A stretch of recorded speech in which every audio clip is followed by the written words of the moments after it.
Hi, Lynn. I know your goal for this season is improvement. Now that you've had a week and a half of camp or so, how do you evaluate that based on that goal?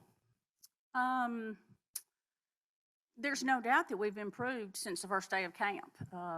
We started on April 17th, and we've had about 12 practices over the last 10 days. And I think the players, in particular, the rookies, have really picked up the system, both offensively and defensively.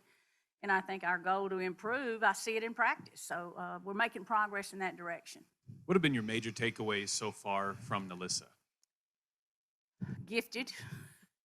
You know, you say, what would be one word? Gifted, multi-dimensional, plays both ends of the floor, just can do so many different things inside and outside, rebounding. Just the total package. As you get closer here to the preseason opener, you'll probably know more after getting to watch your team a couple of times against other opponents. But shooting and defense, specifically three-point shooting and defense, are a couple areas that probably stand out that you want to improve upon. Do you think you have a roster to do that? Well, you were at practice the other day. You saw how refreshing it was to see the three-point shots go in. You know, it's one thing to shoot, it's another thing to hit. And I thought the day you were there, it was obvious that we were really knocking down the threes, which is what we have to do to spread the floor, create driving lanes. And so I feel like that we have brought in a group of players that can hit threes and get to the rim. So again, versatile. Defense, we've emphasized that in every practice. I didn't see training camp last year, so I can't compare it. But I did see some of the practices after the Olympic break, and I know that we're spending quality time on defending. It is who we are. It is part of our identity. And I see that effort intensity out there on defense. As you get hopefully a little bit more dynamic on offense, do you sense that Kelsey Mitchell maybe has another step that she can take just based on other people taking the load off her and the defensive focus on her? Adding additional shooters on the floor with her will create enormous opportunities for her that she hasn't had in the past. If she, on either side of her are two non-shooters, then their defenders are standing off and she can't get to the rim or she can't drive and kick.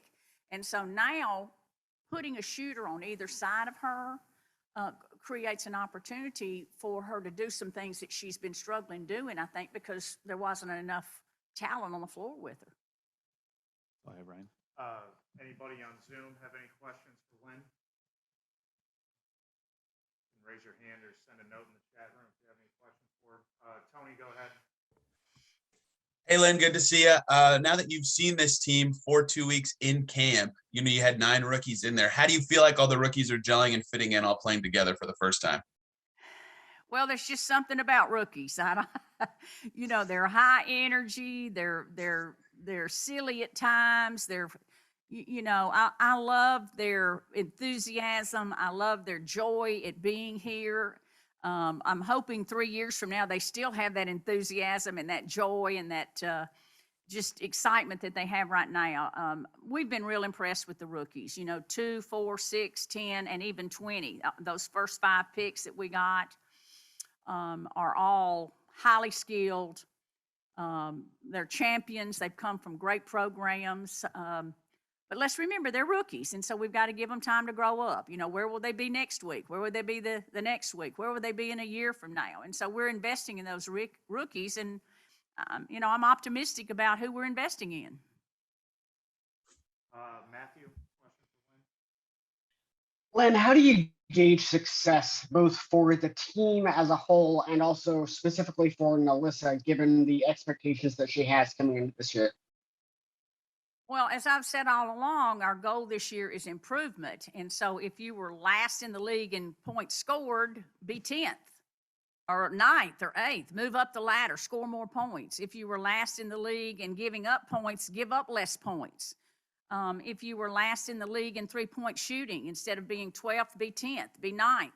So there are statistical ways that you can gauge whether or not you're making progress and whether or not you're improving. If we have the same if we're last in all these categories this time next year, then we've not done our job. Alex Azzi. Hey there, thanks so much for taking the time. Alex Sazzi with NBC Sports and On Her Turf. Given that quite a few of your rookies were playing in the Final Four just a few weeks ago, could you speak to just that very quick transition from NCAA to being at training camp trying to make a roster? I think the rookies on our team that not only played in the Final Four, but actually won a national championship bring a mentality to our training camp. You know, they know how to win. They know how to compete at a high level. They know how to play under pressure. They know how to play in front of large crowds. And so the experiences they had, I think, are really, really valuable in our training camp. Is there any concern at all about fatigue, exhaustion at the end of a long college season? I think there's always fatigue issues, being concerned about that. If you went all the way to the Final Four, the draft happened pretty quick after that. The good news is they're young. You know what I'm saying? They're not 30, they're 20 and 21. But we are being a little bit more careful with some of those that played longer seasons. You know, the Stanford player, the Louisville player, the South Carolina player. They're going to have a tendency to fatigue a little bit quicker than some of the ones that finished sooner. And speaking of Destanni Henderson from South Carolina, just curious what your initial impressions are of her. Initial what? Oh, yeah, love her. Destanni Henderson, the point guard for South Carolina's national championship team. A surprise pick for us at 20. Extremely quick, smart. I love the fact that she can get to the rim. I love the fact that she can pull up and hit the three. I also love the fact that she's a nice, tough little quick defender. So she's got a good package. She's a multi-dimensional player. I'm surprised at how good she is to have dropped to 20. Yeah, just to clarify that, you say she was a surprise pick. Were you not expecting she would still be available at 20? Absolutely not expecting her to be available at 20. You know, she was one of the 12 that were invited to New York. Those were the players that were expected to be drafted in the first round. We had already decided to take the best point guard available at 20, and certainly hadn't expected her to be there. But we were thrilled that she was. She's played for Dawn Staley, the championship coach, a longtime Olympian, and so we know the pedigree that she has, and I guess that was just kind of a lucky thing that happened to us that she dropped there, and we grabbed her. We didn't draft her, we grabbed her. Thank you. Got time for one more. Matthew, you have one more for Lynn? You know, for fans that are watching the Fever this season, if you kind of had to pull out your crystal ball and predict maybe what fans will be surprised by the end of the year, what would you say they're going to be surprised by this team? Well, I don't know if they'll be surprised. I just hope they'll be pleased that we will play harder, that we will have 110% effort all the time, that we will defend better than we did last year, that we will shoot threes, and that we will spread the floor. We'll play faster. There's no doubt about that. I can see that in camp. I don't think that'll be surprising. I do think that the fans could be surprised at that how well the rookies could play early. It's the jury's out on that, but they have the potential to surprise people with their talents. All right, thank you, Lynn. We'll bring Marianne Stanley in next for everybody. Thank y'all. In the room, Pat, would you start us off for Coach Stanley? Sure. Hi, Marianne. What have been Hey, your Pat. general takeaways of camp now that you're almost a couple weeks into it? Well, it's been interesting. A lot of new faces, of course, and a lot of energy. Good young talent, learning the ropes, certainly. But I feel good about it. There's been great energy, real positive energy, good effort. And, it's been an accelerated pace. So I think we're picking things up quick, but it's certainly been a lot to take in, for 12 days now? Something like that, 12 days? Maybe a tough question until you get to see a couple of preseason games at least, but do you have a feel for where NaLyssa Smith is right away? Yeah, I think it's hard. I think the exhibition games that we play this weekend against Chicago and then Tuesday against Dallas will inform that a little bit better. But I mean, I'm really happy with her. She wants to be a really good player in this league.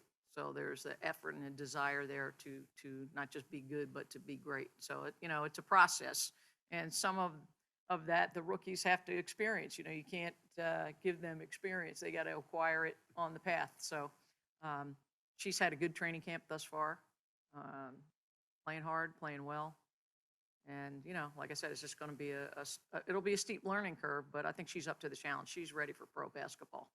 As it relates to the draft, it was pretty clear that Lynn and you valued defense pretty highly. Do you have a sense yet for just the defensive intensity and the ability of your group on that side of the floor? Well, it's coming together, and that's one of those areas where there is a steep learning curve as well, because everybody's good at this level, and so our rookies are learning that just how talented the league is. And so when you're in an elite group of like 140 to 144 players, like, there's not a bad player out there. So I think they've now understand that it is a lot more difficult than people, generally understand. But I think this group, they're working hard. They're picking stuff up. They're meshing together with the veterans that we have in camp. And we're all looking forward to the preseason game against Chicago. Matthew Van Trine. When it comes to NaLyssa, she has such a high drive and she wants to do so well. How do you kind of manage expectations for her, both for yourself, and for her? Kind of, knowing that she wants to do well, but also not trying to put too much pressure on her right out of the gate. Are we talking about NaLyssa? I'm sorry, I didn't hear the name. Yeah, NaLyssa. Okay. Yep. Okay. Well, yeah, there's a balance to it. You're not gonna, do everything all at once. It's a step-by-step process. And the first thing is to bring a great attitude and great energy, which she does, and a desire to be a really good player, to spend the extra time working on your game, to learn the nuances of the pro game, and to, just mesh with your team. This is, rookies are like freshmen in college. They're going into a whole new situation with a new staff, new teammates, and it takes a while to acclimate, and it takes a while to get used to one another. But the things that NaLyssa brings to the table, I think, set her up to have a very, very good pro career. And it's just a step-by-step process that she, like everyone else, has to be patient with. There'll be times when, I would think every game's going to be a learning experience no matter what happens. And she's the type of player who wants to compete and wants to be great. So I think it's just having her be patient with that process of, everything. It's not linear, You'll be a little bit up and down. You might get, have a step back, and then you take 2 steps forward. And that's just normal. Thank you, Matthew. Christina Williams. Hey, Coach. Lynn just mentioned Destanni Henderson, saying that she was a surprise pick at 20. What are some of the things that you see in her game throughout training camp that stand out to you? Well, I'm really impressed. We were surprised that Destanni was still there at 20, but I'm really impressed with her poise and her calm. She's a very calm player, but she's got quickness and speed to burn, which is something you can't teach, and that's a God-given gift for her. And I think she understands how to use it pretty well. She played college basketball at a very high level, where you had to compete at a very high level.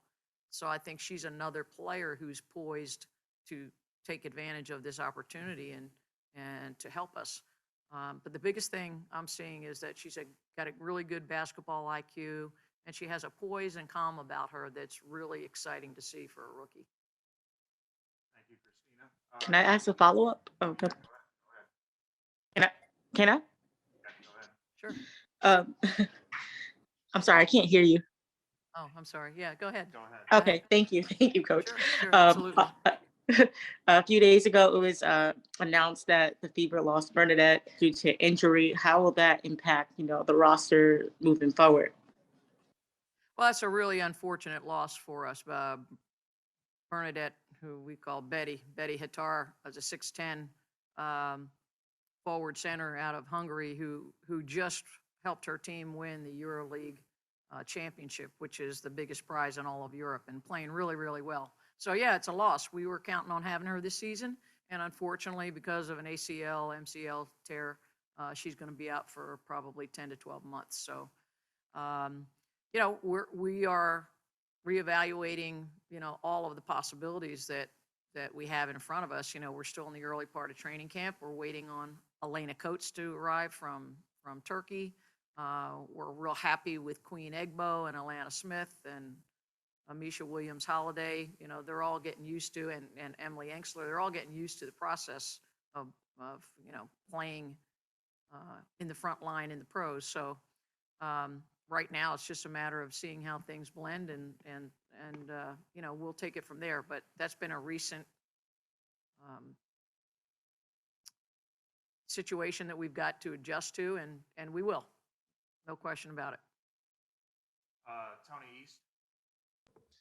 Hey, Marianne, a lot of talk and questions about the rookie class you guys have in, but I'm curious on the veteran side, the girls you have returning from last year, how have they been in terms of helping these new players acclimate and being those mentors at practice and in camp? Yeah, thank you for asking. I'm glad you asked that question, Tony, because we're real happy with Tiffany Mitchell and Kelsey Mitchell and Lindsay Allen really doing a really good job helping us to help the younger people adjust to pro ball, to adjust to things here in Indiana. Having that experience is invaluable, and each of them has done a really good job of helping our younger players to make the adjustments and to understand nuances and to get acclimated to the physicality, the speed, like all that stuff.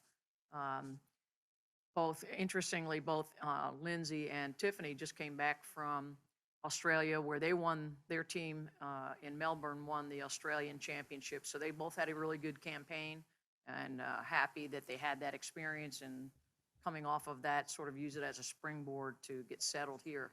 And of course, Kelsey Mitchell's been doing a great job working out with USA Basketball. She's acquiring, you know, new skills, new opportunities, and some experience to add to her outstanding game. So the three of them have really done yeoman's work, honestly, with so many young players, helping them to get adjusted and get acclimated. Last one will go in the room, Jeremiah. Marianne, it's so rare that over half of a roster would be new, but you have all this coaching experience. Can you draw upon that? And is there any other situation that you've been a part of, you know, in the pros or in college, where you've had so many new players? And how does that help you as you're trying to organize these practices and get the team ready? Yeah, that's a great question, too. You know, no, I've never had this many new faces all at one time. But there's a lot of great energy and a lot of positivity. People want to get the job done and want to do well. So, you know, that's terrific. At this point, we need as much of that type of attitude as we can get. I think it calls on a coaching staff to be patient and to look at the little victories and the small improvements and then stack them. So like every day we're looking for, you know, improvement. We want to get better individually and collectively as a team each and every time we go out to the practice court. And each and every time we play. So again, looking forward to Saturday. You know, I think our guys are ready to play somebody else at this point because we've been practicing against each other. You know, the experience I have in the league and of course over my career just lends itself to understanding that it's a process, and as long as you're seeing growth and improvement, then you're going to get ultimately where you want to be. And so I've seen that in our training camp thus far. We're trying to fit the pieces together and see. It'll be a good test on Saturday against Chicago, and we'll know more at that point, and then again on Tuesday in Dallas. So that will inform a lot of things moving forward. But the energy's been great. The effort's been great. We have people with skill and a good feel for the game, good basketball IQ. So I'm real happy about that. So they have been improving every single day, and that's what we're asking of them. Hi, Jamie. How much are you drawing on your previous WNBA experience as you enter camp here with a new team? Drawing on it, I would say more so just taking what I've learned the 2 years that I was involved with the league, and, you know, just having fun. I think people put so much pressure on training camp because, you know, it is cutthroat, but basketball is an amazing game. It's a fun game, and so that's all I'm trying to do is just have fun. And obviously it's a really young team, so doing what I can to just be positive. If they have questions, you know, answer them and, compete. I'm a competitor, so that's it. Is it challenging to try to show what you can do in a relatively short period of time?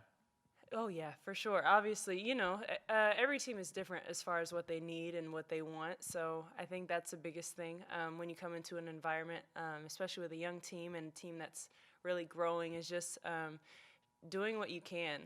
They know what they want, but which is why they brought you here and certain players. But there's some things that are out of your control. So just put a lot of trust into God, and if it's meant to be, it's great.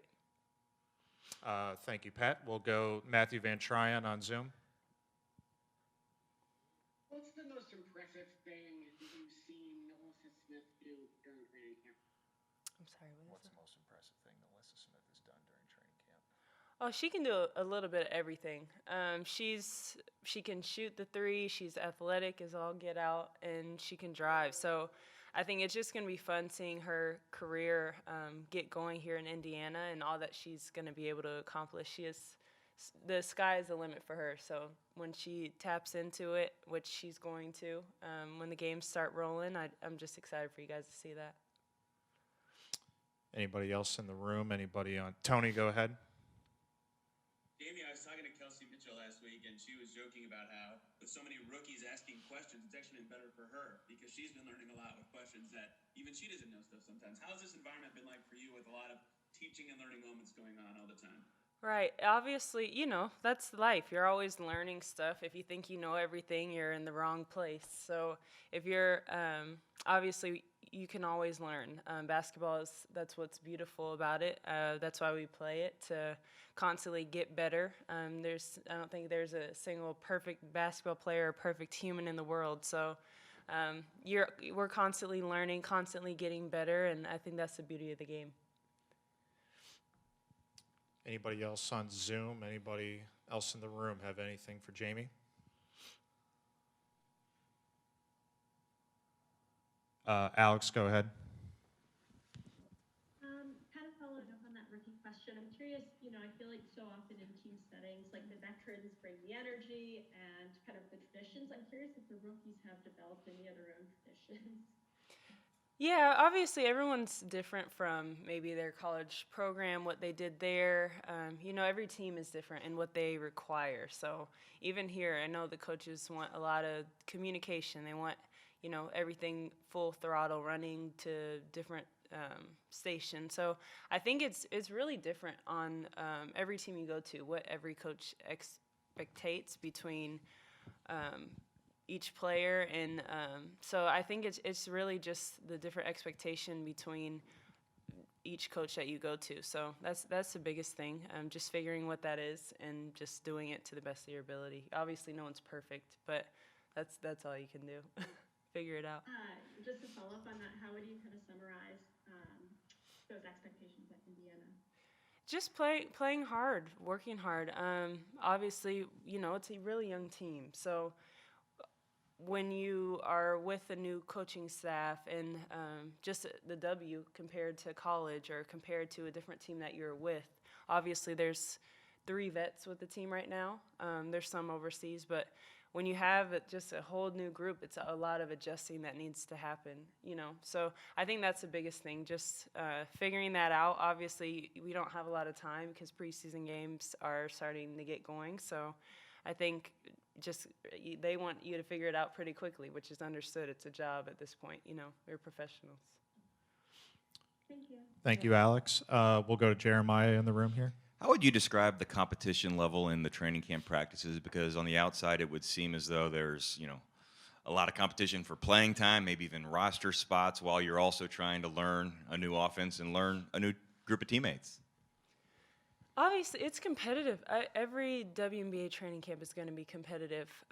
I think every team wants something different, though. That's the biggest thing. So it's not necessarily, of course it's going to be competitive no matter what, but again, you're not going to know what coaches want with their team because, or what a program needs for them in order to win. So I think the biggest thing you can do is compete and let things fall where they may. That's coaches know what they want and programs know what they want. So if you compete every day and you just play with a chip on your shoulder, that's all you can do. All right. Thank you, Jamie, so much. And we'll go to Kelsey Mitchell next for everybody. All right, everybody. We have Kelsey Mitchell in here now for questions. Anybody on Zoom, feel free to raise your hand and we can get a mic around to everybody in the room. Pat, would you start us off with Kelsey? Yeah, hi, Kelsey. Second half of the season last year, you were third or fourth in the league in scoring. What to you kind of turned or switched midseason last year? And can you hope that even though you've had some time since the season came to an end, that can help you kind of get tipped off here in 2022? Yeah. I just think for me it was like a flip of mentality. And that, especially when you get some time to like sit down and kind of decompress. When those certain breaks come, All-Star, Olympics. So for me, it was always kind of about like being the best version of myself, and I think that kicked in. Talked with Lynn about this a little bit, but she's looking to put more shooters on the floor with you, and you've got hopefully a dynamic player in NaLyssa Smith that's added to the mix this year that you didn't have maybe as much of last year. How impactful can that be on you and on defenses maybe not being able to focus on you quite as much as they have in previous years? I think it's gonna be amazing. I look forward to kind of like learning more about the players that we have between Liz, Lex, all the rookies that's come in. We've kind of bounced our games off one another, and it's been a good thing to see. It just feels good to know that I can pitch to somebody, and I know a shot is going up, and they're confident in shooting it and knocking it down. So not that we didn't have that last year, but it's our rookies are raw and uncut. They authentically themselves as well, and so it feels good to kind of like take our games and put them together and kind of make something great happen. What's the balance for you between being still pretty young, but then Yeah. also you're a leader now? I mean, that's unquestioned.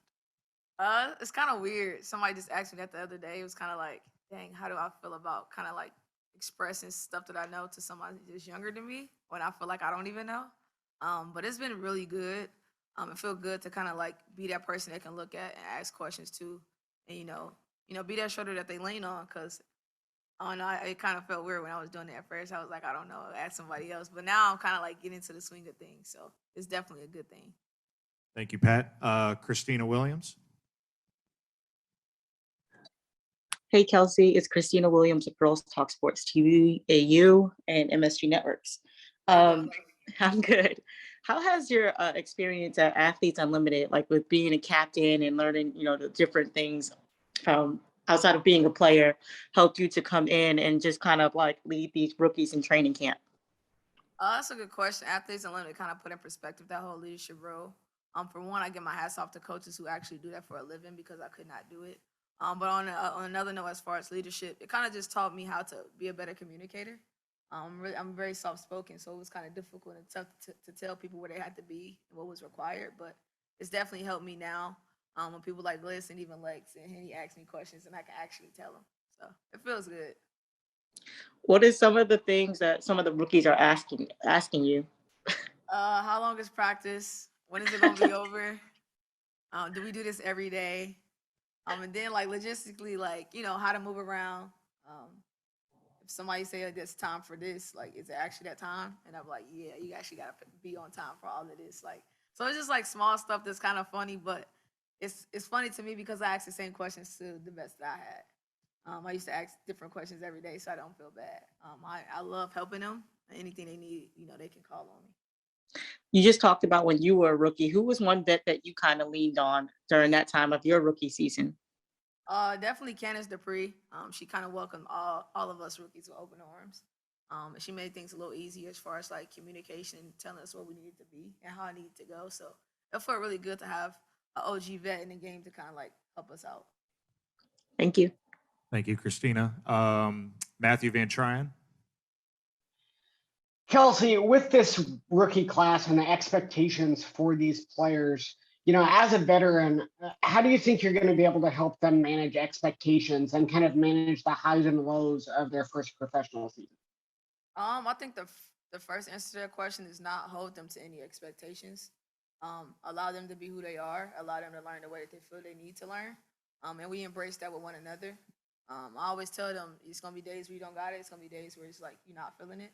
And for us, it's to make sure that we don't put any expectation on them or overwhelm them with certain pressures. So I think that's the biggest thing as far as leadership for me, and having them come into a league that they don't know nothing about. Thank you, Matthew. Alex Azzi. Hey there, Kelsey. Thanks for taking the time today. Alex Azzi with NBC Sports and On Her Turf. Following up a little bit on Christina's question about Athletes Unlimited. I know you played abroad in Turkey a couple of years ago, but Yeah. prior to Athletes Unlimited, had you been playing abroad at all? And what was it like to be able to play in the US this offseason? Yeah, I was fortunate enough to actually do Athletes Unlimited from an unfortunate circumstance. And when I was in Tel Aviv, Israel, I played there for the first month and some change, a couple of days, and I broke my nose. So I came back, and I just never went back. But Athletes Unlimited kind of put in perspective, basketball in the States and how it could be for us going into the future. A lot of us kind of get overwhelmed with that overseas and then coming back to the WNBA, and it's a lot. So I feel like Athletes Unlimited opened a lot of doors for us. Sure. We also saw a couple of athletes, sorry for the phone ringing in the background, a couple of athletes that haven't been in the WNBA get picked up on WNBA contracts. Yeah. What was it like kind of seeing some of those players get a second look by coaches in the league? Oh, it was the dopest thing ever, if I'm being completely real. Like, to see everybody get opportunities from so many different things. It wasn't just basketball. Like, people was getting deals for, like, makeup, like, fashion. Like, you'd be surprised. We got a chance to, like, meet different people in Vegas, and people watching us play on TV kind of, like, it kind of expanded a lot of things for us. And so I have so many resources when it was all said and done. For you personally, was there anything in particular that you didn't think you would get access to, but surprised you? I think for me, what Athletes Unlimited was the fact that we play with people that wasn't necessarily in the WNBA, or people that wasn't necessarily playing overseas in the hottest like countries. I met a lot of players that was just trying to, play the game they love, and I think that was the dopest part. Well, thank you so much. Thank you, Alex. We got time for two more. We'll go to Tony East first, then to Jeremiah in the room. Kelsey, when Lynn was introduced to us, she talked about how you could be a franchise player, a player to build around, a cornerstone, whatever word you want to use. And you just mentioned that you have teammates you can flip it to and trust that they're going to shoot it. Do you feel like the team this year is built in a way that will help you succeed a little better than it was last year? I feel like the team that we have this year is it's completely different. I'm just being real. It's two completely different things, two different circumstances. Plus, we have rookies that just don't know, and I think that's the best part. People say it's a bad thing, but it's not. I don't think for us it is, because it's like we're going to go off what they bring to the table and what's already here, and put it together. I think that's the most important part. Thank you, Tony. Jeremiah in the room to finish up. Kelsey, around here, we're used to Lin Dunn and her, sayings and, Yeah. words of advice, inspiration. We hear What are every your day. observations? Maybe could you share a story of something she has told you individually or the team in the first couple of weeks of training camp? Well, when I first met her a little bit last year, she came around like a little bit towards the end of the season last year, and she was like, she got this like country way, like she got like a country like slang, and she was like, Mitchell, and I was like, yes, ma'am. She said, you putting that ball in your right hand yet? And I was like, some days. And so now every day she sees me, she said 10 minutes every day with your right hand. And then we kind of like, I took it serious because, she obviously is like a go-to some of us, and to see her, look at me as someone she can believe in and count on. I'm actually going to do that. I'm gonna take heed to what she's saying, and we're gonna go from there.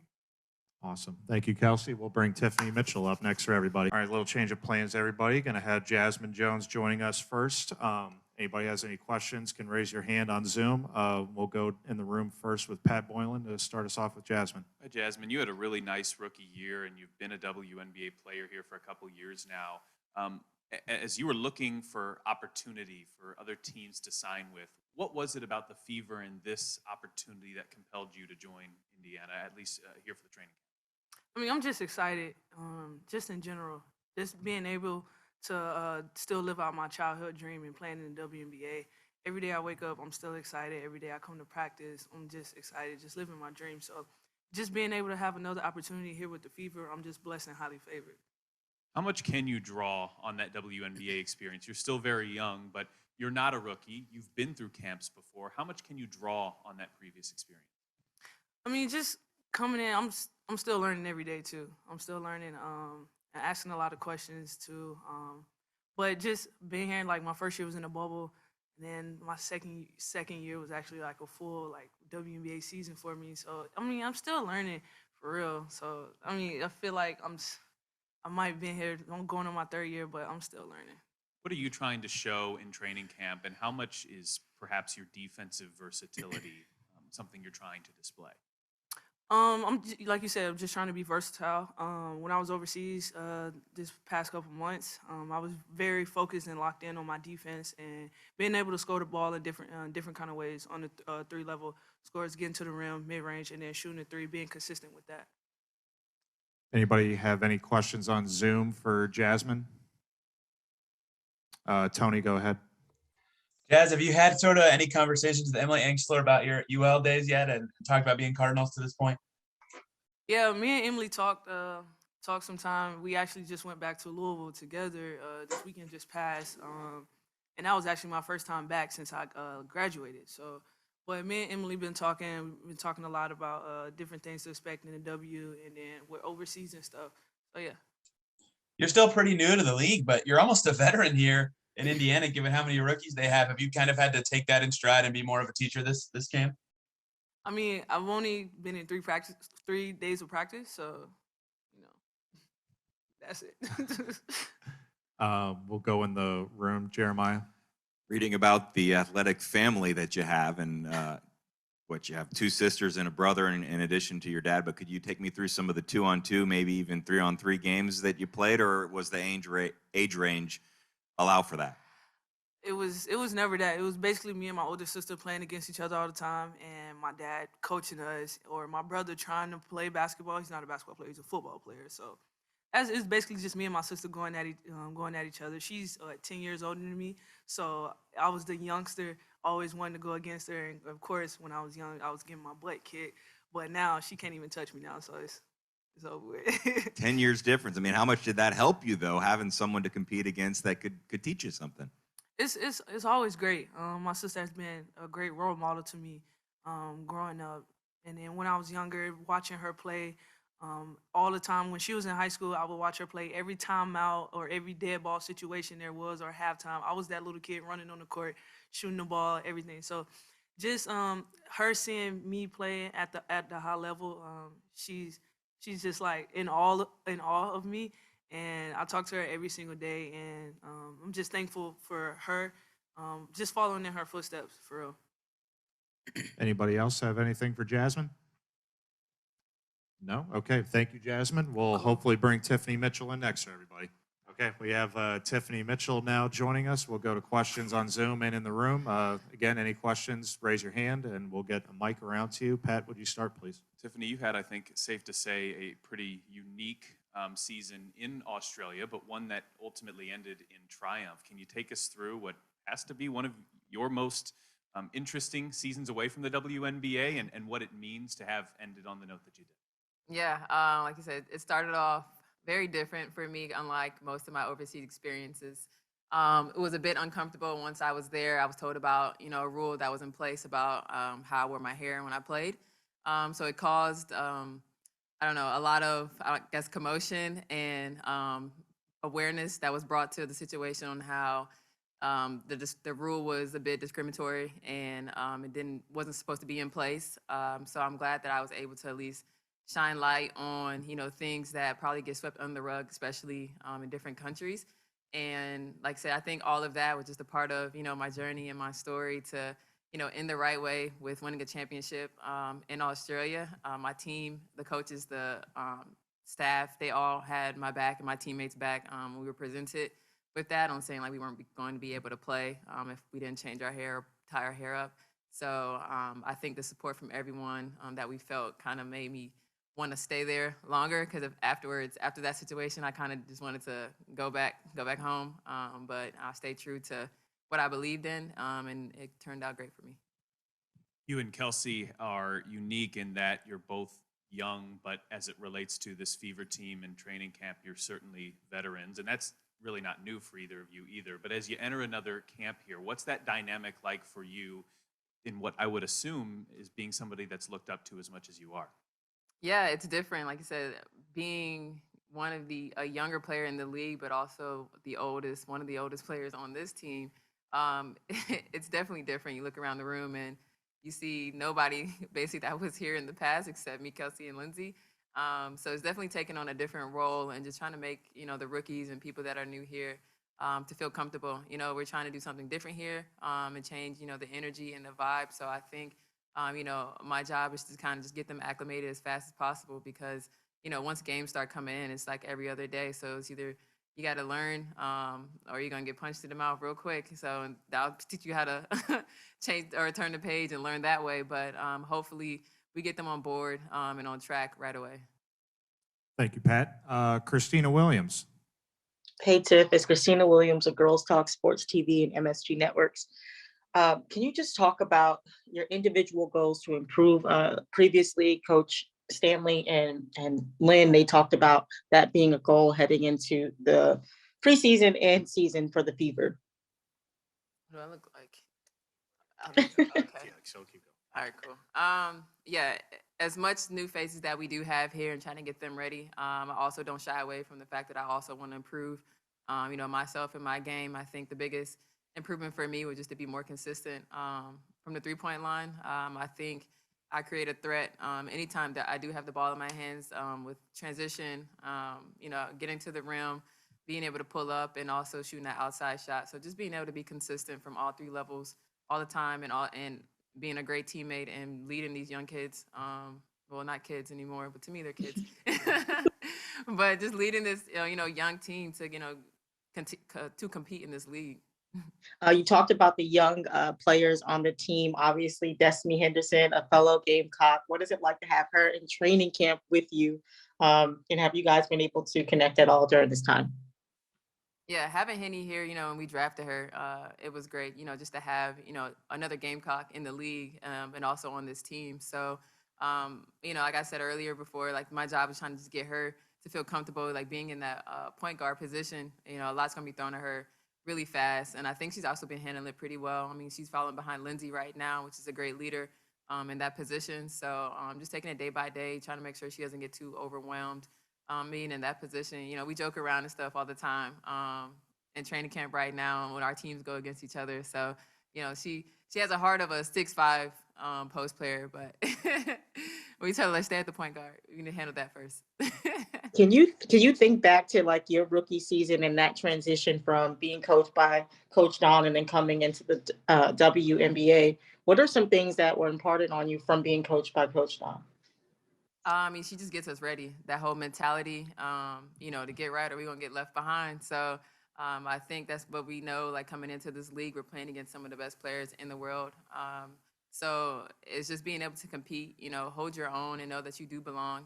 We've had that 4-year process, being coached from her and just getting our minds, our bodies ready to withstand this professional career. Thank you. Thank you, Christina. We have time for 2 more. Alex Azzi, then we'll finish up in the room with Jeremiah.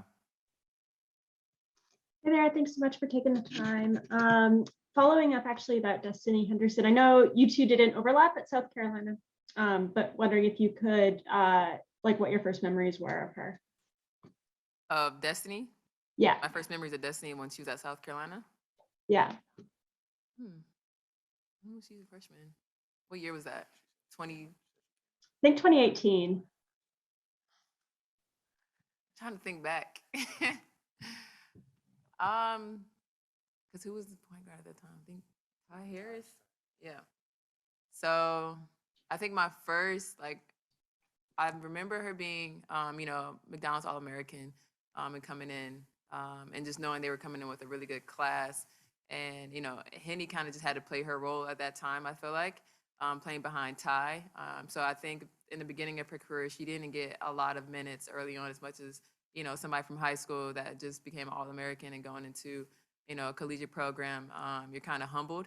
And I think, there's only 1 or 2 ways you can handle that. And either nowadays, a lot of people are hitting that transfer portal and getting up out of there when they don't play more than 10 minutes a game. But I think Henny stayed true to, the process, trusted Coach Staley.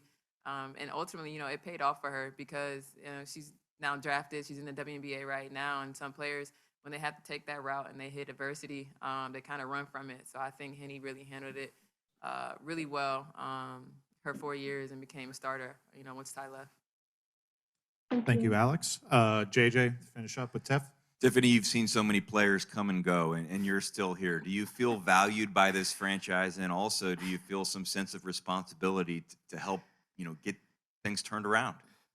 Yeah, I mean, I think it's a sense of pride at this point, knowing that I've been here through all the ups, the downs, and we've had some downs here, and that's still kind of a testament to being able to come in every day and still be a professional and work hard.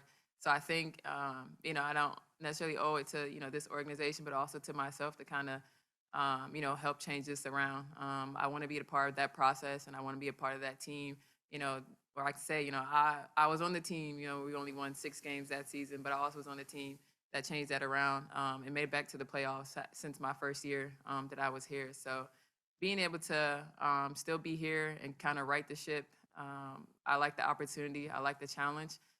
If you know me, I'm always take on any challenge. I'm a competitor. So, I mean, there's nothing too big or too small that I haven't wanted to take down. So this is my time to, show why I am still here. Thank you, Tiff. We will bring in Lexie Hull next for everybody. Okay, we have Lexie Hull joining us now. Questions on Zoom and in the room. Pat, we'll start with you. Hi, Lexie. What have been your impressions of training camp so far and the adjustment from going from the college game to the quicker, the faster WNBA game? I think just in general, the game's a lot faster, like you said, and a lot stronger. Everyone's a lot more physical, and you can tell the competition is really high here. Everyone's fighting for a spot to make the team, and it's just super exciting, super competitive. I also think that one thing that I've really noticed here is the culture is really good. The coaching staff is amazing, and the people that are here right now are also awesome. So being surrounded by great people has been amazing so far. Fever struggled last year from the three-point line, and Lin was in here earlier talking about how important it is to put shooters around Kelsey. Do you feel like that's a role that you can immediately fit into, and is that what you're trying to show here in camp? Yeah, for sure. I think, they told me they drafted me for my shooting and for my defense. So hopefully those two things will be great for the rest of the season, and hopefully I can do what they're asking me to do. Thank you, Pat. We'll go to Alex Azzi on Zoom. Hey there, Lexie. Was wondering if you could just quickly refresh us on what draft night was like for you, especially going in the first round, not being in New York, and kind of what your reaction was there. Yeah, I think so. On draft night, I was in Palo Alto with my whole team was there, whole coaching staff. My parents came down, and then some friends from school were there, and so it was a great night, just being surrounded by a ton of my loved ones. So that was super fun in general. And then when the draft started, we were all just kind of watching the multiple TVs at the place we were at, and not really expecting anything at the early first round. And then the 6th pick came around, and we heard guard from Stanford University, Lexie Hull, and the place just like absolutely erupted. So lots of screaming, lots of jumping up and down, super exciting moment. And to be able to just, hug everyone that I love that was right there and be able to hang out with them the rest of the night was great. And then was just wondering, is this the first time that you've played without Lacey on the team in a while, and what has that been like for you? Yeah, this is the first time ever that I've been in the gym and a practice or games coming up that she hasn't been there. So it's definitely a transition, and it's definitely a first. But we're just, FaceTime away. So it's different, but it's the same at this, it's all the same. Thank you. Thank you, Alex. Tony East. Lexie, how has it been like for you having Alanna back? Has that kind of helped you with the transition from the college game to the pro game, having a former teammate with you? Yeah, it's awesome. I was a little freshman when she was at Stanford, so I've grown up a lot. It feels the exact same. So it's great to have a familiar face here, someone to hang out with on the off days, someone to look to if I need advice during, practice or something, because she's someone that I definitely trust and someone I've looked up to since my freshman year. So I was super happy to be able to come to a place that had a role model like that already here. I know you said that they've been wanting you to be a shooter and a defender, but is there anything you've been working on to try to increase your impact beyond those two areas? I think just expanding my game in general, working on my ball handling, that's something that I've been trying to focus on, and just being an all-around guard. I think that's what it takes to play at this level, and so just working on every aspect of my game. Thank you, Tony. JJ in the room. Lexie, I'm guessing basketball has kind of been a year-round sport for you for a while, but to go from one season to another, how does your body feel, and how are you prepared to do that as a WNBA rookie? Yeah, it's a definite quick turnaround couple weeks off and jumping right back into training camp. The body definitely feels it, but I think just a big focus these past couple weeks is on recovery and, those off days, those off hours in between double days, just getting as much recovery in as I can and making my body feel as good as it can. But I think my body's ready, and I'm excited for what the next few months holds. And then along those lines, I think you're still finishing up schoolwork. Is that correct? What's that like to have that thrown into everything you were just describing? Yeah, that's a whole nother thing. So I'm still in school doing it online, which has been, I feel super lucky to be able to do that. But just, in those extra hours, fitting in homework. I took a midterm last week remotely, but one more month and we'll graduate. So just got to get through that. What class was it? For the midterm? Yeah. Engineering economics. Anybody else have anything for Lexie? No? Okay, thank you so much, Lexie. you. And next up will be Destanni Henderson. Okay, now we're joined by Destanni Henderson. You can raise your hand on Zoom for questions for her. We'll start in the room. Pat, would you tip us off? Sure. Hi, Destanni. Every player that gets drafted in the WNBA goes through this whirlwind period of the college season ending, and then you jump right into things. Yeah. But especially when you have a college season like yours in South Carolina's, can you take us through what this has been like, the jubilation, and then immediately got to go right back to work? It's been crazy. It's been like a roller coaster. Trying to celebrate and enjoy the moment, and then having the draft and having to come here, right behind the other. So it's kind of like it's just hard to like try to take in. But like when I do have my moments, my downtime, I sit back and reflect on them, and just glad to be in this position, and I wouldn't trade it for the world. Lynn talked about how thrilled they were that you were available at 20, but from your position, I'm sure that's challenging to go through. Can you take me through what that was like on draft day, but then ultimately here to find a team that seemingly values you as much as they do? Yeah. I kind of heard things where I was expected to go round one, but I mean, at the end of the day, I'm the type of person that, I'm going to turn the page, and at the end of the day, I'm just going to, recognize like I was meant to go, second round, and I was meant to end up in this position, and it's not something that I'm going to dwell on. The experience was great. I'm happy to be here, and, everything happens for a reason. That's just how I look on it. How helpful is Tiffany to you in all of this? She is very helpful. She's a vet. She's someone with experience, and, someone who's been in my shoes, coming from South Carolina, and, a winning team organization. It gives me motivation to be here, and to know that I can always count on her or ask her questions, or any concerns that I have. I know I can go to her, and she'll be a very good help. And she's an open ear, and she listens. She understands the game and what comes with it. So I know I'll be able to go to her if I need anything. Thank you, Pat. We'll go to Matthew Van Tryon on Zoom. Destanni, what's it been like to play with NaLyssa here during training camp? And I know that you've probably heard a lot about her just throughout the draft process, but to be able to get on the court and play with her, what's that experience been like? Well, it's not necessarily my first time being on a court playing with her. Like USA trials and, scenarios like that, I've gained some experience with playing with her and knowing like what she likes to do and stuff like that. So it really isn't my first time, but to know that we're on the same team is the only difference. So I've been able to gain a little bit more experience, and I mean, she's a great player. She's very dominant, can run the floor, can score the ball, can shoot, can do pretty much anything. And, to have that type of, teammate, makes you feel good, makes you, motivated, and makes you feel good about playing. So, I just can't wait for us to get on the court and play together. What are some of the things that she does that maybe don't show up on the stat sheet, but that make her so effective? I really don't know. I guess I would have to have more experience to know that and to play with her on the same team to know that, because I really don't think about stats, honestly. Like, that's not something that I really, think about. But, I don't even know my own stats sometimes. But I feel like that's just, as I gain more experience, that's just something I'll start to know about. Thank you, Matthew. Christina Williams. Hey, it's Christina with Girls Talk Sports TV, MSG Networks.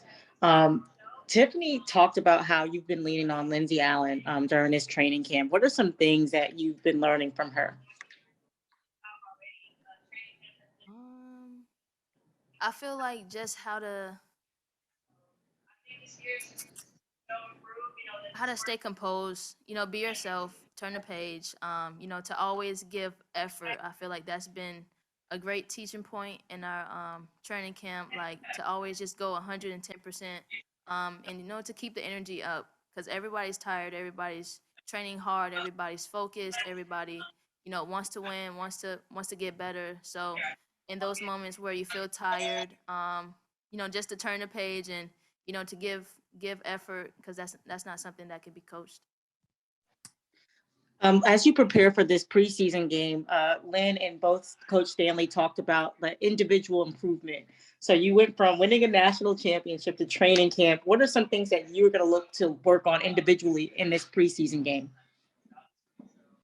I would just say from a leader standpoint, just having in the back of my head what to do next or like what's working on the court. So like just to be one step ahead because I pretty much have to make sure that everybody is in the best position on the court, when I'm a point guard. So I feel like from that point guard mentality, just to always be one step ahead and to see what's working on the floor and what's helping the team and just to score the ball when I need to score the ball and be aggressive on defense when I have to be aggressive on defense. Thank you. Thank you, Christina. Alex Azzi. Hey, Destanni, thanks so much. A silly question for you, but going from Coach Staley to Stanley, I feel like I'd be messing that up. Was wondering if you ever struggle with making that switch. No. Not yet. Good. And then ahead of the WNBA draft, just given how hard it is to make teams, something that Rebecca Lobo said that I thought was interesting was that she was like, if I was a prospect, I'd want to be drafted by the Fever because they actually have the roster space to keep, a bunch of rookies. And I'm curious if that was something either on your radar going into the draft night, kind of at what point you realized like, oh, going number 20 is maybe okay, given that I was drafted by the Fever. I didn't even know she said that. But I feel like during the draft, my coach actually, told me like, just motivated me because again, like we kind of expected for me to go first round, but it happened the way it did for a reason. And she told me that, I'm in a good position because Indiana is rebuilding. So that was just kind of, what was in the back of my head is that this team is rebuilding and, they're looking for people to come in the organization and, make a change, make a difference and, to win basketball games. So it's just really been a motivation point for me. That's what I'm really focused on right now is, how can I better help the organization. And then was just wondering if you have to finish up any schoolwork these next few weeks or if you're all done for the year. Yes, I've been done since the NCAA tournament, so I've been chilling for a little minute. Cool. Thank you, Alex. Augusta Stone. Hey, Henny. I wanted to ask just kind of what have been some of your biggest adjustments for you, outside of the game, moving your life to Indiana? And then also I wanted to know how often do you get to stay in touch with Coach Staley and everybody down here in Columbia? Okay, so besides basketball, like once I got back from New York from the draft, like I immediately had to pack my bags that same night. I had like probably like 7 hours to like get everything situated to bring what I can bring. And I like packed big duffel bags, like 5 of them, and ended up spending a few $100s for baggage. But I felt like the transition has been great. It hasn't been really difficult at all. I feel like the organization has really made a lot of things easier on our end, and with their communication and everything like that, I feel like everything's been good. And I moved into my apartment yesterday, so like my mom is probably gonna ship the rest of my things and bring it to Indiana. But so far it's been great. Got time for one more. B. Terrell. Hey, Henny, how are you? This is Beats with Made for the W. How are you feeling, first of all? I'm feeling great today. Okay, that's good. That's good. So you spoke about moving into your own apartment. Your mom's gonna come help you get settled. Like, has it hit you really yet that like, yo, I'm I'm adulting right now? Yes. I feel like yesterday it kind of hit me. Walking in and like touring like my first ever apartment.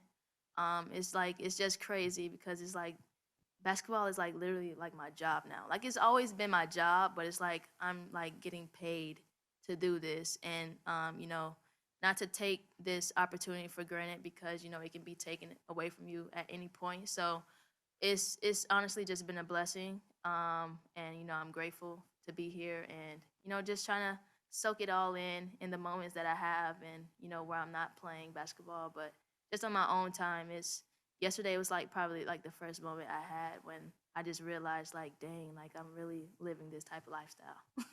Okay, and the last thing, what is the first meal that you're cooking in the new apartment? See, that's gonna have to wait till my mom gets here, and then we can figure something out. But when that happens, I will surely let you know. Okay, bet. Appreciate it. Congratulations. Thank you. Thank you, Henny. We'll bring Ameshya Williams-Holliday up next. Okay, we've got Ameshya Williams-Holliday here. Pat, you want to start with questions in the room? Sure. Hi, Misha. How's it Hey. been like to carry the torch here from an HBCU standpoint? I'm gonna say it's not so difficult, but it is difficult. I'm just trying to be the best I can and to represent HBCUs and JSU at the same time. How would you describe what you're trying to show in camp? And it seems like this is a front court with a lot of youth and a lot of potential for numerous different players.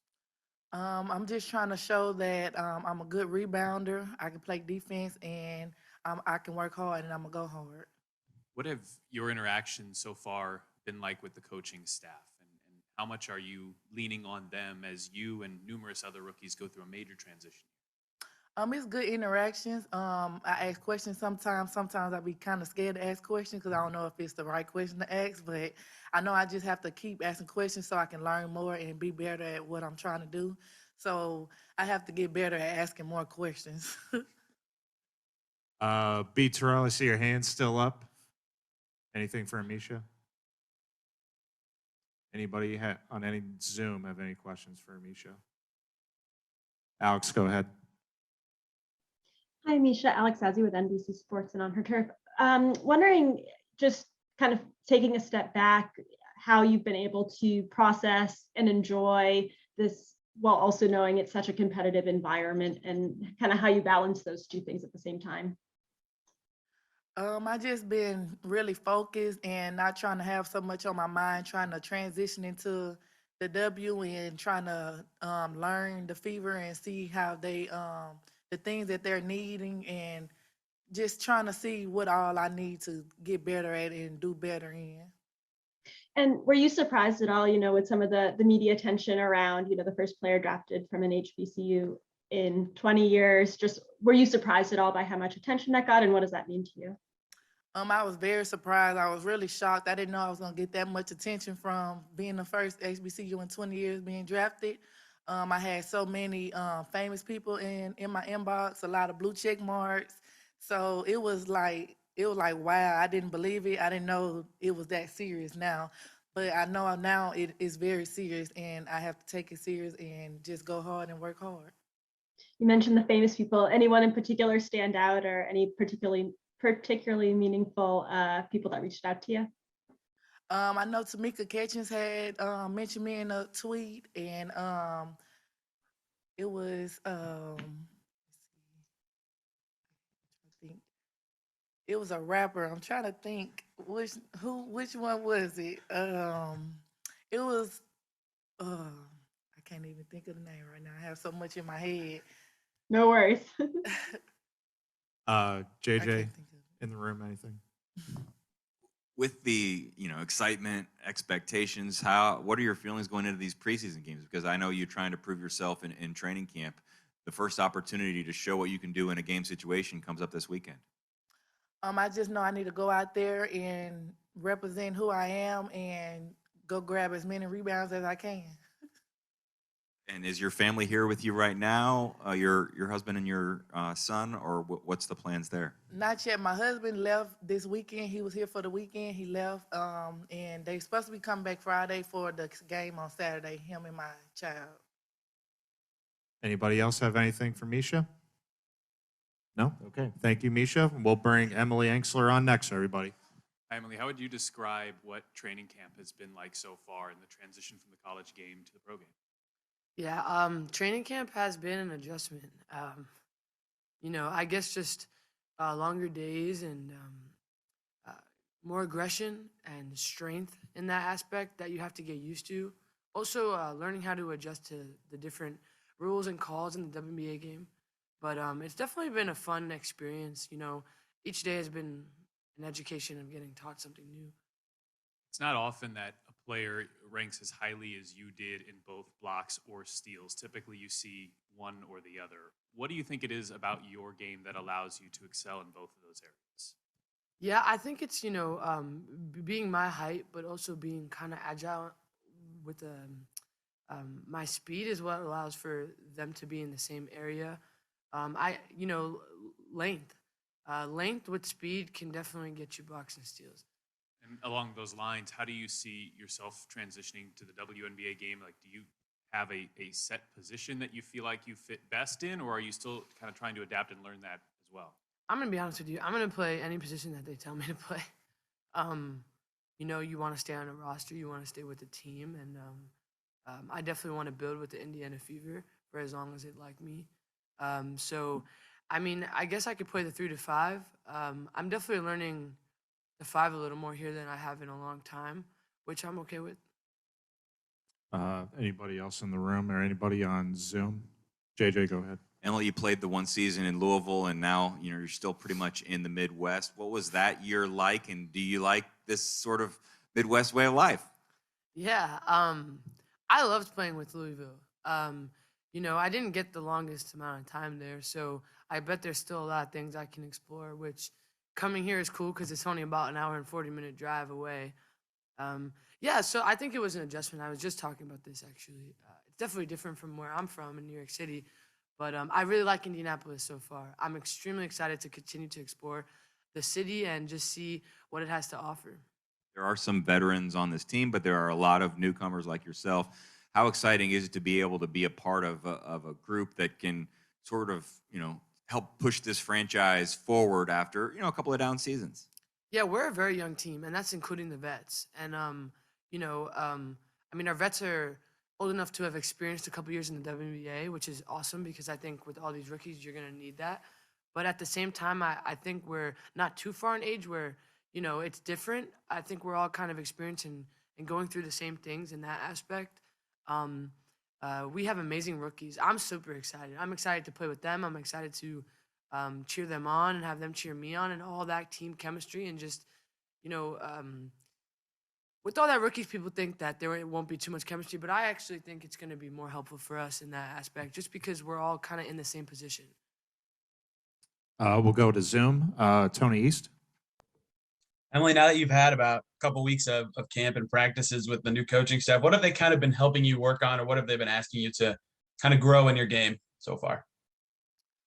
Yeah, definitely been working on some kind of face-up moves, and I think that's for when I play the 5 and have to be more down low, but can still use a guard aspect to being a big player because there's obviously going to be a lot of girls bigger than me in WNBA.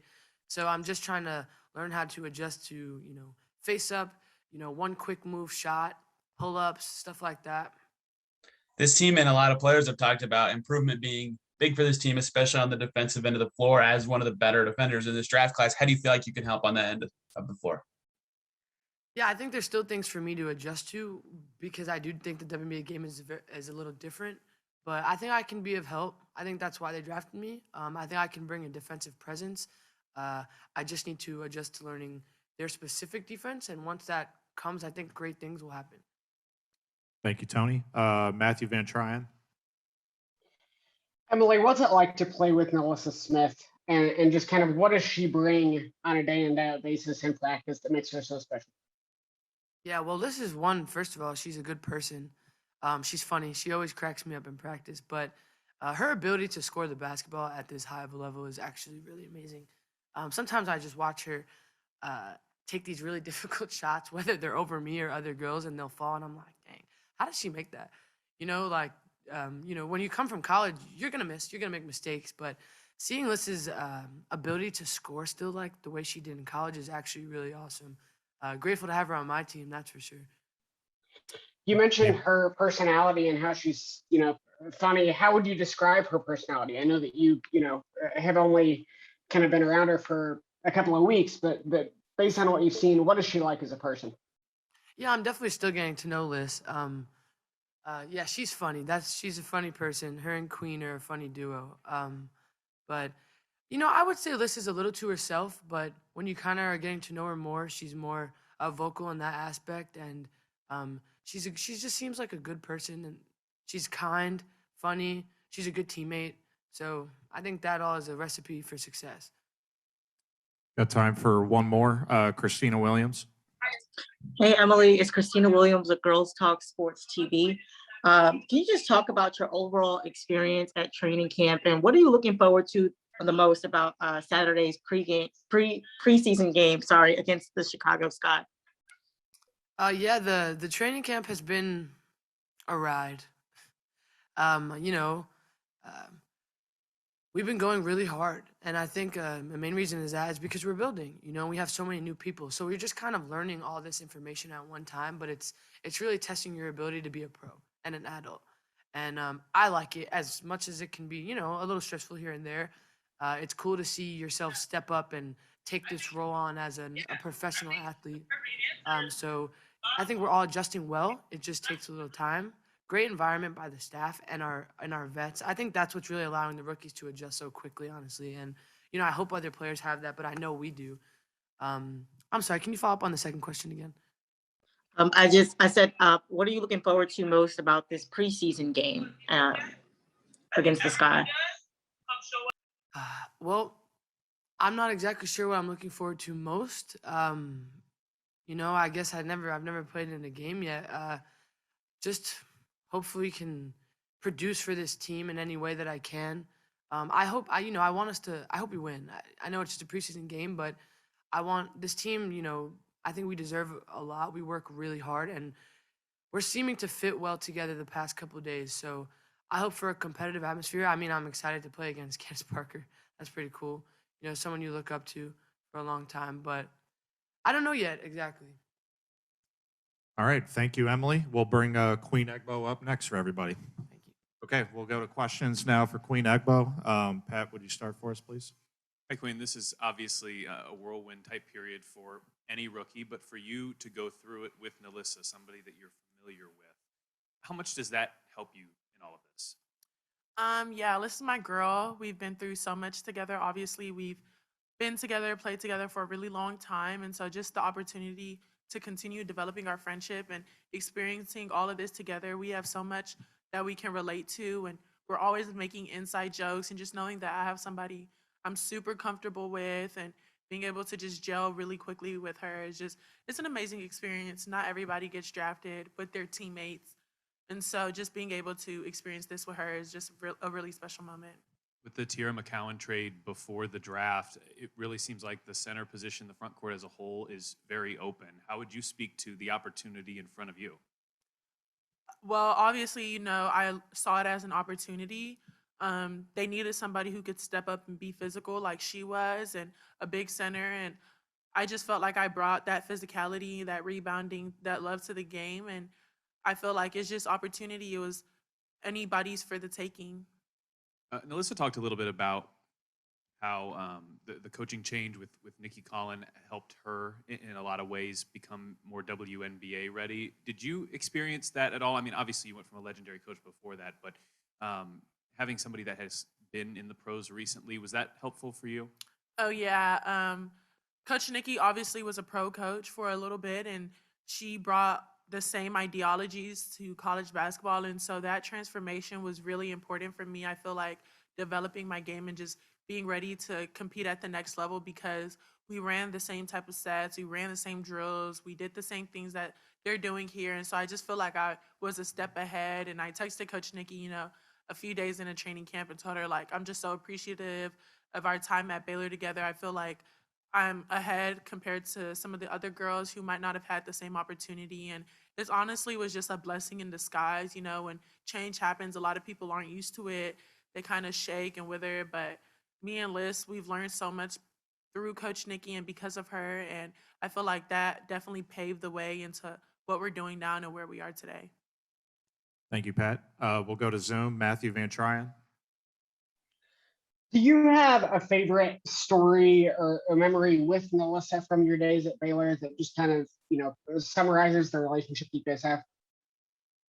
Not a favorite. Me and Liz have so many memories. We just go back in time all the time. Recently, we've been laughing and talking about a picture from our freshman year that Liz hates, but I love because we were so young and obviously so different at the time. And just going back and looking at our throwback pictures were so cute. I love that picture of Liz. I wish she would let me show you, but sorry. Is there, what was it like just to watch her growth and development during her time at Baylor to go from where she was as a freshman to where she was as a senior? Liz is an amazing player and she's grown every year. She taught me a lot. I teach her a lot, but I feel like Liz is a type of kid that you don't see very often. She can do a lot of different things and she's still learning and growing, and the sky is the limit for her. And just being able to continue to watch her and grow with her as a teammate is just kind of special. And where we came from, 5 years ago, 4 years ago as a freshman to where we are now, and it's special and it's important to be able to recognize change and recognize growth in somebody who's come such a long way. Thank you, Matthew. JJ in the room. A lot was made of the Fever having all of these draft choices. So now that you're all here and forming a larger than normal rookie class, how would you describe this group? Emily was just raving about the chemistry that you're already developing. Seems like a lot of different personalities, but so far getting along well? Yeah, my freshman year coming into college, there was like 5 of us, and so it kind of felt like home. So now that there's like 6 of us, it still feels the exact same. I feel like I'm walking into a new environment, but it's felt like home. Like the vets are very supportive. They're just very open and warm, and the coaching staff is very warm. And of course, rookies, you kind of all are going through the experience together, and just being there together and knowing that you're not by yourselves is very fond and is very special. And I wouldn't trade it for the world. There's a lot of teams who only have 1 or 2 rookies, and they're kind of struggling a little bit more because the vets have already been there and they're already accustomed to everything that's going on. And so just knowing that you're not alone and that you have 4 or 5 other girls going through the same experience with you is just really heartwarming. Anybody else have anything for Queen? No? Okay. Thank you, Queen. Next up will be Lindsay Allen for everybody. Okay, we have LA, Lindsay Allen joining us now. Questions, we'll start with Pat in the room. Let's start with your WNBA offseason. What did that type of year do for you? Yeah, it was good. It was my 3rd year in Australia. So I was familiar with the team, with the club, the coaches, all that kind of stuff, teammates and stuff. And so just having that baseline sort of comfortable setting was good. And then also having Tiff being over there as well and spending the whole summer with her here in Indiana, and then also being on the same team as her overseas was a lot of fun. And, we were able to win a championship, which was great. Even in a situation where the team and the city, it's still, I imagine, a bit challenging at times to go across the world. I mean, how was it to have Tiffany with you for that experience, both from an on-court perspective and an off-court perspective, somebody that you're familiar with? Yeah, it was great because I think overseas, you really rely a lot on your other American teammate or other foreign teammate. And so, yeah, in Australia, they speak American and all that kind of stuff, but it's still different and you're just in a different environment. So having Tiff, who I'm familiar with, who I'm good friends with, was super important, and just kind of being able to support each other and just rely on each other as 2 foreigners, that was good. This roster looks very different from the last time you were here. What's it like to experience being one of the few returners, and just how much has changed? Yeah, it's been different, but also good with new and young energy with our rookies, and just kind of having a few returners back, but also having a new team. It's great to have been in training camp with everyone and being able to get familiar with people, and just kind of seeing what the rookies can bring, seeing how people have improved from overseas seasons, and also seeing, former teammates from last season and just kind of your old friends from last season as well, and being able to catch up with them and kind of be on the same team again has been good. Thank you, Pat. Tony East on Zoom. Yeah, Lindsay, I was talking to Kelsey, and she was saying that because all these rookies are here, there's been a lot of opportunities to ask questions, and she likes it because she's even learning stuff from these rookie questions. So for you, how have you kind of felt like you fit into this more teaching and learning based environment than a typical training camp with all these rookies involved? Yeah, I think it's been good that they've been asking questions and kind of trying to figure out how they fit in, and also how just the league works, and also just with the new people we have, we're running a different offensive kind of system. We're running a different defensive system. And so being able to clarify, like, what are we doing? What are we trying to accomplish? What's our sort of identity and how we're trying to move forward as an organization has been good. And it's just kind of, like Kelsey was saying, it's just kind of things you don't even think about because you're so used to the league and you're so used to this organization that it's kind of, oh, yeah, I didn't even consider that would be a question or something that we need to clarify in a way. She also said that some of them have asked the funny ones like, oh, we do this every day, or like we be on, do you enjoy getting those kind of questions? Is it more fun to be on the veteran end of that kind of stuff? Yeah, it is because, we were all rookies at one point. And so you're kind of new to the league and new to this level. And it's just kind of like, okay, so how do things work day to day? What do we do every practice? What do we do every morning before practice? Like, how should we end things to end practice? And just kind of figuring out like how you can sort of get into your routine and into your rhythm as an individual person. And so, yeah, it's been good to just have some of the returners here and, just vets like Kelsey and Tiff, who have been a part of this organization for several years at this point. Just kind of having them and kind of seeing the rookies sort of follow their lead as well. Thank you, Tony. JJ in the room here. Kelsey shared some of the instructions she's gotten from Lin Dunn this season. I'm curious if you could share any stories or motivational messages maybe you've gotten from her since the start of training camp. Yeah, I think with Lin, it's just kind of, we talked about having positive energy, being hard workers, bringing the effort every day, and just trying to improve every day. We have a lot of things we need to improve on from last season. And so that's really what training camp has been about. But also individually, just me continuing to improve my jump shot and getting in the gym, working on that. But also just, being a leader with this team during this training camp as well. Okay, we'll have questions for Erin Whalen. We'll start with Pat in the room. Would you please? Every rookie goes through this whirlwind period of the college season ending and then getting into training camp. But for you, you maybe even have a couple of less days to prepare because you weren't necessarily drafted. You didn't know right away you'd be with the Fever. So can you describe what these last couple of weeks have been like? Yeah, I mean, whirlwind is definitely a great way to put it, but just exciting. I mean, I'm definitely one that just tries to focus on staying in the moment and just take in everything that I can, stay where my feet are, but it's definitely been just a crazy week and a half. But again, this is something you look forward to your entire career. So just very grateful and happy to be here. I have to do the math on whether Louisville or Dayton are closer to Indy, but you might be the player that's closest to Indianapolis, at least from a college perspective. I mean, is that helpful for you to be as close to a place that you're familiar with? Yeah, I think so. I mean, just even having friends, I know a couple people that live in Indy, and then again, having my support system back in Dayton, that's always amazing and helpful. But I have a lot of people all around the country kind of rooting for me. So it's just great to have the support and have it be close is always nice. What mindset do you take into training camp? Because you have relatively such a short time to prove yourself, but it seems like the consensus is if you try to put too much pressure on yourself to do that can actually be damaging. So what kind of mindset do you take into all of this? Yeah, again, just taking everything day by day. I mean, every single time I step on the floor, it's, again, kind of what you were saying, an opportunity to prove yourself. And just not taking the moment for granted. I'm someone that works extremely hard, and you're going to see that any single time that I step on the court. And so, again, just taking advantage of the opportunity, staying in the moment, and just trusting the process and trusting the fact that I'm here for a reason. I've worked so hard to be here, so I'm here, and I'm going to make sure that people know why I'm here. Thank you, Pat. Alex Azzi. Hey, thanks so much, Alex Azzi with NBC Sports and On Her Turf. Can you just tell us about how you found out that the Fever wanted to sign you to a roster? Yeah, it was actually really crazy. I was speaking with my head coach from Dayton, and she had asked if I had gotten any feedback from any teams yet, and I was like, no, nothing's really come along. And then really within the next hour, the Fever had texted me and just said, hey, we're very interested in signing you up for a training camp contract. Are you interested? And of course I said, absolutely, like I'll get there ASAP. And so it was just a crazy, literally day where it just happened so quick.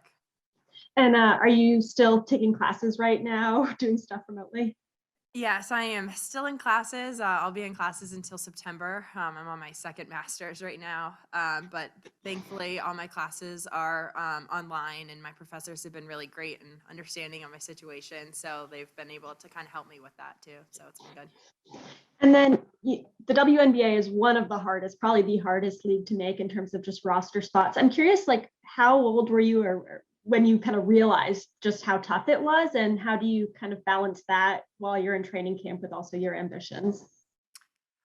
Honestly, probably when I first got to college is when I realized how tough it was, because I would have seniors on my team that I would think that they would be good enough to move on to the next level, and they didn't. And so that was really my first eye-opening experience. And again, just what I keep saying is just staying in the moment. I mean, I put in so much work and time and effort into this. And so not trying to compare myself to other people, and just trusting my own skills and knowing I'm here for a reason. Well, thank you so much for sharing all that. Thank you, Alex. Dion Cash in Dayton. Dion. Hey, what's up, boss? Second week now in the training camp. You get more acclimated. How's it feel to be in there right now? You guys have had some moves made, and are you getting used to Naptown yet? Yeah, I love it here. I mean, I know a couple people that live here, so that's always helpful and help making the transition smooth. But I definitely feel way more comfortable with the team, the plays, the system itself. We've had a couple scrimmages already against ourselves and against the practice team. So I think that's helped a lot as well.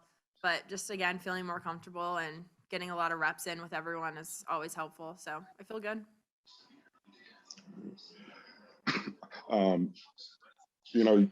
When you started, like last time I talked to you, you were just like, hey, if I can just have a good training camp and take this on. But now it's looking like you had a great shot to make the squad. Do you feel like you're getting more? I mean, what are some of the things you want to continue to work on in camp? Yeah, I mean, for me, I really want to just focus on understanding all the defensive principles. I think that's going to be a big thing these next couple days, just making sure that I'm able to stay consistent with that. But then again, just not playing tight, making sure I'm hitting the shots when I'm open, and obviously making sure I know the plays and everything. I play a lot of different positions for this team. So just, again, being a good teammate is always key. Everyone always needs someone like that, cheering everyone else on. So I'm here to compete. I'm here to learn, but I'm not taking this opportunity lightly. Okay, we'll go to questions now for NaLyssa Smith. Pat, would you start us off? Hi, NaLyssa. What were your expectations going into training camp, and what have your experiences been now that you're almost 2 weeks into it? Expectations were just like, that was going to be hard, intense, definitely a different level of basketball. And now that I'm 2 weeks in, it's kind of like, it's calmed down a lot. We're building like relationships with each other, because now these are the people that you're going to play with. So it's been calm. There have been a couple players up here that have said how impressed they've been with just how ready you are to play at the pro level right away. What are your expectations, if you have any, for your level of impact here as early as preseason game number 1, regular season game number 1? Just staying true to myself, not trying to do anything I didn't come here like already knowing. So, just rebounding, scoring, like playing defense, just doing everything that I know I could do to help this team. Your family and you, I know, are all very close. Are they going to have the opportunity to come up here to games in the near future? Yeah, my brother lives in Nashville, so he's about to drive. He's about to, be up and down the road every weekend. And my parents, it's kind of a different situation because they're in Texas, but like, my parents, they'll sacrifice everything to see me play. So I'm glad we play in Dallas on Monday, so they'll definitely be there. Thank you, Pat. Matthew Van Tryon on Zoom. NaLyssa, I was talking to some of your friends and family, and they said that Brittany Griner was a big influence on you growing up and a big role model. Can you talk a little bit about just the impact that she has had on you, and maybe the inspiration that she's given you, and then also just kind of your thoughts on the situation that she has going on right now? Yeah, I've looked up to Brittany my whole life. I remember just going to every Baylor game I could just so I could see Brittany Griner play in person. She's one of those players that you have to see play in person because she brings something so different to the table. So, I just remember always, going to the games with the signs, like dunk it, like just little things, like just always supporting her. And then when I had got to Baylor, like she had reached out to me and was just like I know your situation, like I know you're going hard, like you're playing well, and just stay true to yourself and keep going hard. So, a lot of people don't do that. So for her to reach out to me, it just means a lot. And, hopefully she can come home soon because definitely need some more, knowledge from a great player. Thank you, Matthew. B. Terrell. Hey, NaLyssa, good afternoon. How are you? I'm great. How are you? Doing well. I'm B. Terrell with Made for the W. What does personal branding mean for you now going into this next level as a professional athlete?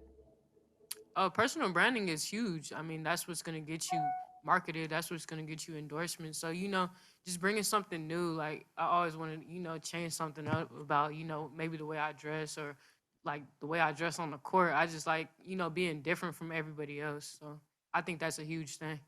Okay, and you're speaking of the way you dress, switching it up, and how you're on the court. So, in college, you played for Nike, played in Nike. We see you rocking the Puma MBO1s, the Galaxies, but LaMelo Ball. So, is that the partnership going forward? You're rocking the Pumas on the court this season? Yeah, I'm rocking with Puma this season. Okay, how does that feel to rocking Puma on the court? It feels great. I'm glad they gave me the opportunity, to showcase everything that they have. So it's going to be a great partnership going forward. Sounds good. Congratulations. Thank you. Next, we'll go to Alex Ozzie. Hi, NaLyssa. Alex Ozzie with NBC Sports and On Her Turf. Nice to see you. Actually, bouncing off that personal branding question, something that I think comes up a lot of times in women's sports is that, unfortunately, it's not always just about how you play. It's how you look, and there are elements even of racism and sexism and discrimination against the LGBT community. I'm curious, just like for you, as you think about personal branding, if you've thought at all about kind of those other layers of it, and if that's a challenge that you've encountered at all. Not personally, honestly. Like, I've never had to go through anything like that, but I feel like, for everybody else, it's like don't let the media or anybody influence you to not wanting to be something that you aren't, like dressing a certain way because that's what people like. Or like, I'm so big on like staying true to myself. So like, I'm not going to change anything that someone's going to tell me like to do that for. Like, especially as an African-American woman, you go through that so much. Is you need to change this, you need to change that. You can't wear your hair like this. You shouldn't dress like that. So I'm so big on like, I'm just going to stay true to myself. Like, I'm going to wear my hair how I want to. I'm going to dress how I want to. Like, no one can tell me I can't unless I'm going to get fined for it. I love that. Thanks for sharing. And then on a different topic, was just wondering if you are still finishing up college classes at all, or if you're all done. No, I'm still in school. I'm still trying to grind to get this get this little diploma. So yeah, I'm still in school every day. What does your course load look like right now? Classes every day. Most of my professors are very understanding though. They know my situation, and then some of them, stuck in their ways. So I'm just trying to get through. Thanks. Good luck with that. Thank you. Thank you, Alex. JJ in the room here. Queen was just here. She said that you've made her a better player, but she's also made you a better player. In what ways has she helped you advance your career? Queen is a great defender. So trying to score over Queen is like, it's going to be hard for a lot of her opponents. So, just challenging each other every day in practice. You're playing against, the best people in your class. So we help each other. Like you said, we all lean on each other, to make each other better. Because of the makeup of this team, are you positioned maybe differently than maybe some other rookies to be a leader from day one and not just to look to the, the veterans, but you can take a leadership role, and are you wanting to embrace that? Oh, absolutely. We're not that team that's already like established, like, vets wise. Like, we don't have 6, 7 vets to lean on. So, you have to take that opportunity and show that you do have a leadership role. Like, there's nothing in the contract that says you got to be 27 to be a leader. So it's like, as soon as I came in, it was like, I know I can help this team. And in any way, I'm going to be vocal and I'm going to, show people everything. We got time for 2 more. Dion Cash on Zoom. Congratulations, NaLyssa, on an incredible college career. Now you get to the league, high draft pick. Like you said, you come into a team kind of with a lot of new players, but you're in a kind of a star role of sorts. How's it feel in the second week of training camp? And, what's the biggest difference that you've seen already going from high level college to the pros? I'll say the biggest difference is the pace. Honestly, like, it's like as soon as you get the ball out, like, we're taking off. We're running the floor so quickly. And then, the defense is doing the same thing. So it's like it's a constant speed in the league that is something I got to get used to. Like, you don't get as many breaks as you did in college. So I feel like that's the biggest change. Thanks, Dion. Last one, we'll finish up with Matthew Van Tryon. NaLyssa, I know that you talked about, trying to find your own way. And I know that a lot of people have, in some ways try to put you in a box in terms of what you can accomplish. Was there kind of a moment growing up, maybe even, in middle school or high school, when you kind of had to decide, no matter what other people say I should be or what I should do, I'm going to be my own person? I wouldn't really say it was a moment or anything, but like my whole life, I just felt like I kind of been like counted out, whether it's like USA or rankings or just anything like that. I always felt like I was like, like 12 or 13. I just always knew that I could bring more to the table. So knowing you can bring more to the table, you got to establish a brand for yourself. You got to build so much confidence in yourself that you believe in yourself to show people that like they should believe in you. Because if you don't have it in you, then no one's going to believe it. So once I started like, believing in myself, talking to God, talking to my family, they endured so much confidence. And to me, it's like, I feel like I can't be stopped because of the people that encourage me so much. Your mindset here coming into camp as a player who's still younger, trying to prove herself, but also that has the amount of experience that you do, both in the WNBA, your national team, and all of that. Yeah, I think for me coming into camp, I just had to keep that mindset of confidence. Like you said, I've got the experience from being in the WNBA for a few years now, not necessarily that much on-court experience, but just being around a WNBA team, part of a WNBA team, knowing how it works, how training camp works, and how quickly you have to pick up on things. So yeah, it's just about believing in myself, knowing that I deserve to be here, and in my own ability as well. How challenging has it been for you to try to display what you're capable of when, as you said, you've been in the league for 3 years now, not always getting consistent minutes, and it seems like that can be challenging to be consistent when the minutes aren't consistent? Yeah, I think, a lot of players are told this often, but it's just being ready whenever your time comes. So always staying ready. And I think as well, knowing in practice, like you got to practice how you play. And so when we're on the court practicing, you're playing as hard as you can, like you're playing in a game. And that lets the coaches get some more confidence in you, gives yourself some more confidence, and knowing that, okay, I've done this before in practice. As soon as I get my time in the game, it's coming back easily to me. Lexie was a freshman when you were a senior, is that correct? Yes. What's it been like to, I guess, welcome her to a different team here for a second time? Yeah, no, it's really nice. I wish I had someone that I knew on my team when I was first a rookie as well. So it's nice to have Lexie around and help her out. Another familiar face. I've come in here, I know a few players just from playing against them, but it's nice having Lexie here for me too, because I know Lexie well. I played with her for a year. Stanford's got to represent, so we've got the trees covered. Thank you, Pat. Alex Ozzie on Zoom. Ilana, was wondering if you could just speak about Lauren Jackson's recent return to the court, if you were able to catch any of those games, and just what that means for her to come back out of retirement.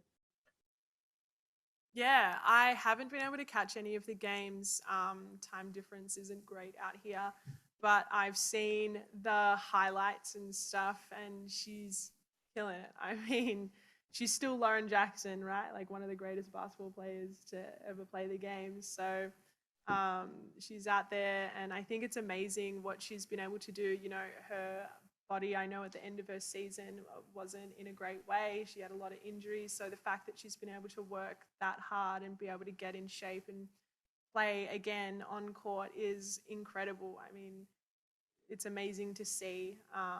And it's so cool to see her back out there playing again. She was my idol as a young Australian girl playing basketball. And so now I'm kind of in the league and a pro, seeing her playing still. It's like, this is amazing. Like, what can you not do?